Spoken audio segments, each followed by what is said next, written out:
ডরাই ডরাই কুকুরের দ্বারে দিয়ে কোনো রকম আওয়ার বাদে নিজরে বহুত বড় সাহসী মনে হয়।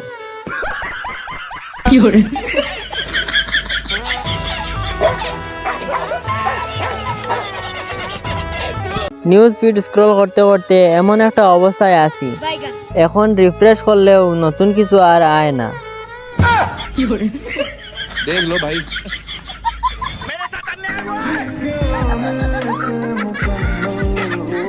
ভাগ্যবালা, দেখতে খারাপ, নাইলে তো কত মানুষের রাইতর ঘুম খাড়িয়া নিতাম।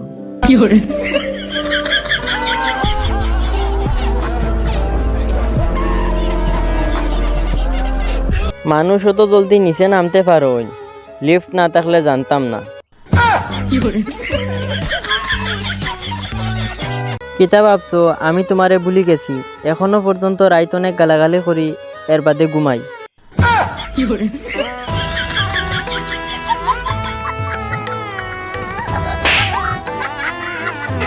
মোবাইল ছাড়া লেফটিনও গেলে মনে হয় গুরুত্বপূর্ণ ফাইল ছাড়া অফিসও আইছি।